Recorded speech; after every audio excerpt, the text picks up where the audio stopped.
Amy Lynn Bradley. After nearly 3 decades, the missing case of Amy Lynn Bradley continues to be an unsolved mystery. Here's all you need to know about her family. Amy Lynn Bradley is missing. An all-new docuseries from Netflix provides in-depth analysis into the mysterious disappearance of a woman with the same name. In March 1998, the 23-year-old went missing from a Royal Caribbean cruise ship while she was sailing with her family from Aruba's Oranjestad to Curaçao in the Dutch Antilles. Amy's parents, Ron and Iva Bradley, as well as her brother, Brad Bradley, have recalled those early days and talked about how they continue to live in limbo, hoping to find answers in the nearly 3-decade-long unsolved case today reported. While it still remains unclear what happened to Amy, here is all you need to know about her family members. Amy was joined by her parents and younger brother on the trip, which took place before she moved into her first apartment. She went missing on the 4th day of the cruise. Her mother Iva said, "Somebody knows something, somebody saw something, somebody heard something, somebody told somebody something. Nobody can keep a secret their entire life." Her parents, Iva and Ron Bradley, both in their 70s now, continue to stay in Virginia. They try to ensure that Amy Bradley's case remains in the spotlight. They can be heard talking about their experience of the past few decades in the docuseries, which reflects how the couple is shaping their lives in Amy's absence. When the incident took place on March 24, 1998, Amy was 23 years old, while her younger brother was 21. Iva Bradley says they have lost a lot of years in their life searching for the daughter, but added that they won't stop. Interestingly, they still keep a few of Amy Bradley's belongings with them, including the keys to her car and the spare change in her wallet. Brad Bradley, now in his late 40s, remembers the final moments with his elder sister Amy as they danced at the ship's nightclub and spent some time talking on their cabin's balcony. Following Amy's disappearance, Brad left college and moved back home. Talking about the most depressing period, Brad said in the docuseries, "He felt that one of the most important people in my life was gone." Amy's case remains open with the FBI to date. This means that the investigation agencies and her family have been searching for her for nearly 10,000 days. Amy Lynn Bradley, born May 12, 1974, is an American woman who went missing during a Caribbean cruise on the Royal Caribbean international cruise ship Rhapsody of the Seas in late March 1998, while en route to Curaçao. Her whereabouts remain unknown. She was a 23-year-old Longwood University graduate at the time of her disappearance. On March 24, 1998, the ship's door lock system recorded Bradley returning to her family cabin at 3:40 a.m. after staying up late dancing. Her father, Ron, awoke around 30 a.m. To see her sleeping on a deck chair, however, she was missing at 6:00 a.m. When authorities were alerted, the Netherlands Antilles Coast Guard conducted a 4-day search in the surrounding waters and along the cruise lines to no avail. Authorities began to speculate that she may have fallen overboard and drowned. There have been possible sightings of Bradley in Curaçao. In August 1998, tourists saw a woman resembling Bradley on the beach. Further, in 1999, a member of the U.S. Navy claimed a woman in a brothel said she was Bradley and asked him for help. In the years following her disappearance, some new evidence would arise, leading to theories including Bradley being sold into a human trafficking industry or potential remains. The case has been presented on Dr. Phil and America's Most Wanted. In July 2025, the 3-part documentary series Amy Bradley is Missing was released on Netflix. Background: early life and education. Amy Lynn Bradley was born on May 12, 1974, in Petersburg, Virginia, to Iva and Ronald Schron Bradley, an insurance executive. She had a younger brother, Brad. Bradley was a resident of Chesterfield County, Virginia. She attended Longwood University, graduating with a degree in sports psychology. Bradley attended with a scholarship in basketball and was known for her strong swimming abilities, as well as having previously worked as a lifeguard. Bradley came out as gay to her family while in college. Her ex-girlfriend stated that when Bradley told her parents about her sexuality, they were not happy and were disappointed. Her father stated, "It's Amy's life. It wasn't what we would choose for her, but it's her life, and we loved her unconditionally." Prior to the disappearance, Ron won an all-expenses-paid family cruise from his employer. As a celebratory event, Bradley decided to join her family on the Royal Caribbean International Cruise Ship Rhapsody of the Seas en route for Curaçao, a Dutch Caribbean island under the Kingdom of the Netherlands. Bradley was afraid of heights and was initially apprehensive about the cruise due to the size of the ship and being out on the ocean, but was excited for the trip as Brad had returned home from college and would be joining the family on the cruise.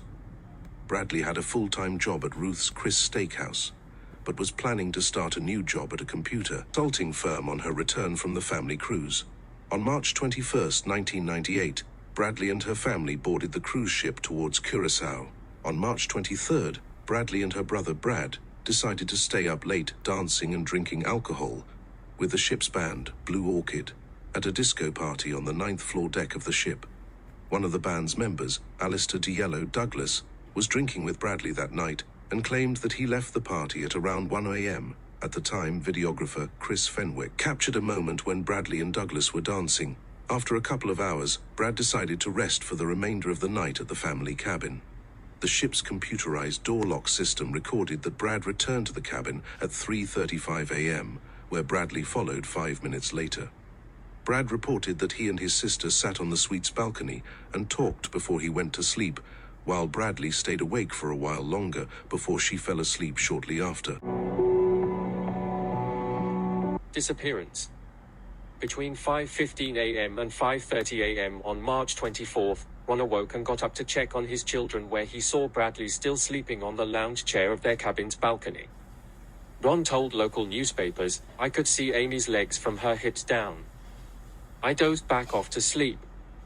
The balcony door was closed, because if it hadn't been closed, I would have gotten up and closed it." However, other reports indicated that the balcony door was open at the time when he got up at 6 a.m. However, she was missing along with her cigarettes and lighter. He later said, "I left to try and go up and find her. When I couldn't find her, I didn't really know what to think, because it was very much unlike Amy to leave and not tell us where she was going."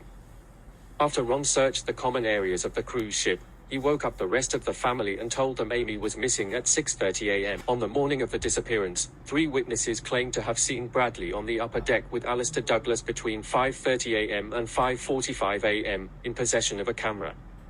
They also testified to seeing Douglas hand Bradley a drink containing dark liquid. They claimed Bradley and Douglas arrived in the elevator at the same time, and that Douglas was then seen leaving the upper deck alone shortly after 6 a.m. Search and investigation.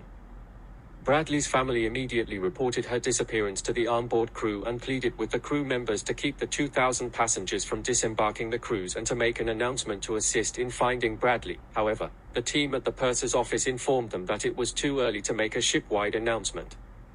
The crew agreed to issue an announcement at 7:50 a.m. after a majority of the passengers had left the ship, announcing, "Will Amy Bradley please come to the purser's desk?" Between 12:15 p.m. and 1 p.m. The cruise staff searched through the ship but could not find Bradley. The delay that the crew put on the search and investigation of the disappearance has been said to have led to lowering the chance of finding Bradley by ignoring the family's pleas and allowing the passengers to disembark. Brad recalled that Douglas came up to him shortly after Bradley disappeared and said, "Hey man, I'm sorry to hear about your sister." No announcement had been made by that time, and Brad said the timing of the conversation was suspicious. The FBI interviewed Douglas soon after and he submitted to a polygraph test, which he passed. Ron said that Douglas came out of the interview smiling, with his thumbs up to his band members, like, "Everything's cool. I knew what was going on. I knew he had been with Amy." Douglas denied knowing anything about Bradley's disappearance.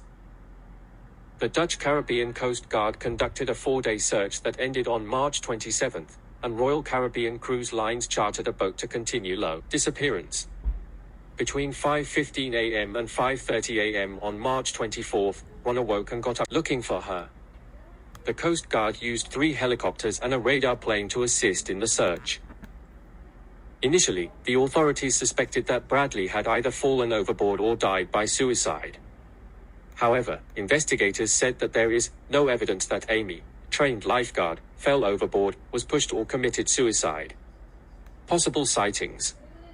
1 month after Bradley's disappearance, her family traveled to Curaçao and were approached by a cab driver who claimed to have seen Bradley while the ship was docking on March 24th. He said Bradley was running through the parking lot in search of a phone. He stated he remembered her green eyes, which were clearly described in the reward poster. The witness also claimed to have seen Bradley in other locations on the island.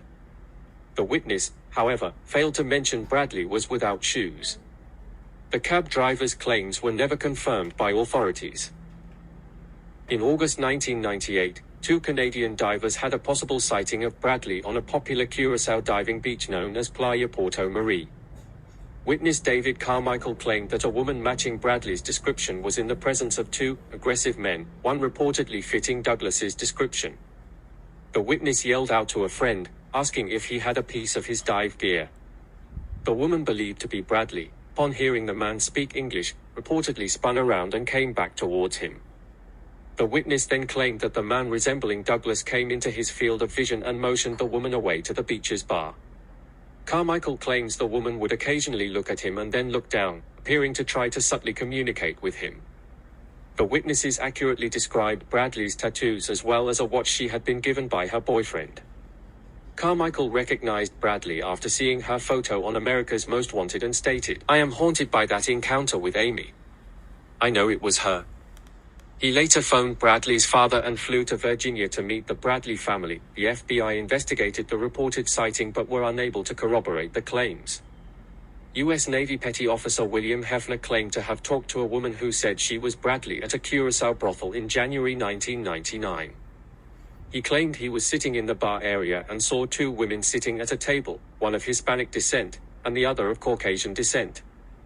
He then claims the Caucasian woman approached him and told him that her name was Amy Bradley and she begged him for help, explaining that she was held against her will and was not allowed to leave.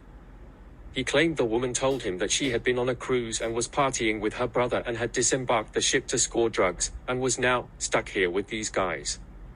Hefner contacted Bradley's family in May 2002 after he had retired and had seen her picture in a magazine.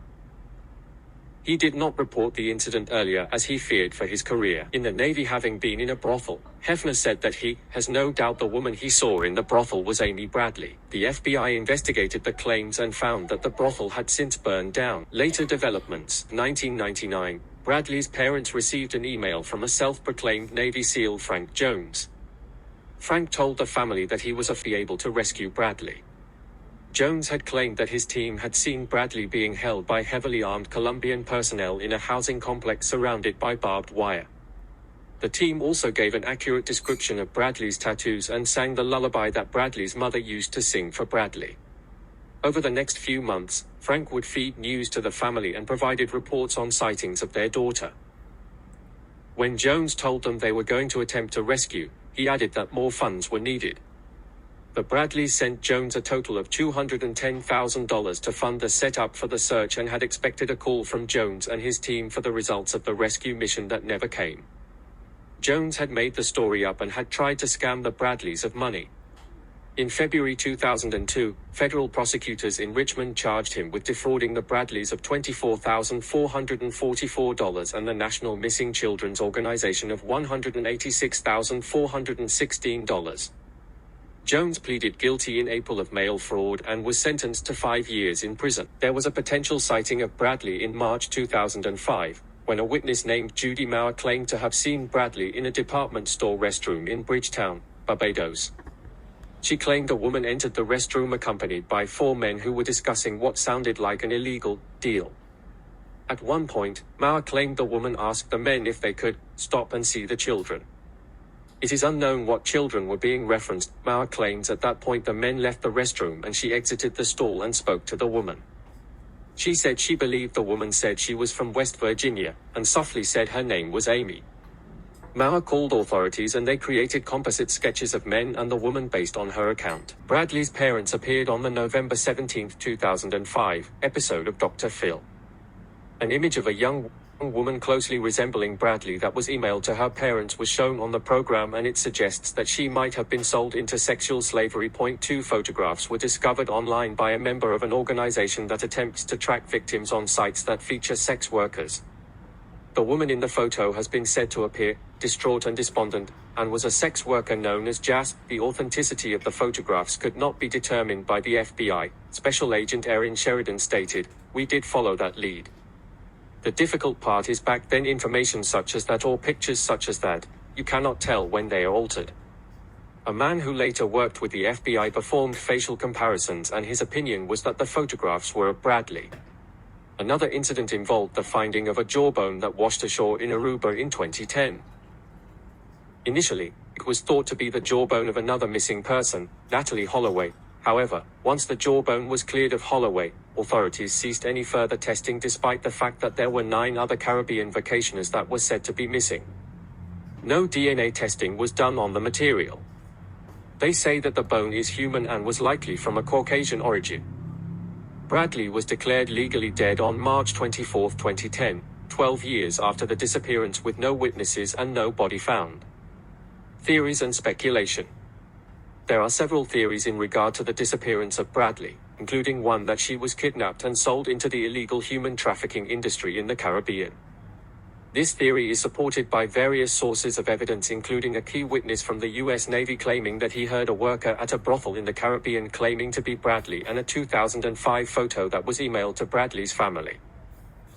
Another piece of evidence would include the inconsistencies of the witnesses on the night of the disappearance. In an interview with People magazine, Bradley's mother stated, "I remember watching people watch her admiringly." She later goes on to say that Amy would have been a trophy. This theory also includes suspicions of the staff, band members on the cruise on the night of the disappearance, one of these suspicions being the inconsistent story that the band member Douglas presented to the authorities as opposed to what CCTV has captured that night. Many people suspected that a waiter was also involved with the disappearance. Throughout the night, Bradley's family was approached by the same waiter asking to pass on a note to Bradley for him involving an invitation for her to go drinking with him once they reached shore. In addition, the professional photographer had printed out all photos taken throughout the cruise to sell at a stall, but the family could not find any of Bradley's photos. This made the family believe that the photos had been removed by somebody. Another theory authorities considered was that Bradley was murdered on the ship and thrown overboard. However, the only evidence supporting this is the discovery of a jawbone which washed ashore on a beach in Aruba. The final theory includes Bradley falling overboard or committing suicide as initially suggested by the authorities. In November 1998, FBI Special Agent James Weber stated, "We've pursued every angle, from whether there was foul play, a suicide, or an accident, and we have basically not gotten anywhere." FBI has offered a reward of up to $25,000 for any information that could potentially lead to the recovery of Bradley, or leads to an arrest or conviction of the person responsible for Bradley's disappearance. The family is awarding $250,000 for information leading to her safe return, and the family also has a reward of $50,000 for information leading to her location. On July 25, 2025, YouTuber Ethan Klein announced he will pay a reward of $1 million for any information leading to Bradley location. If you like this video, hit the like button and let's get it to more viewers.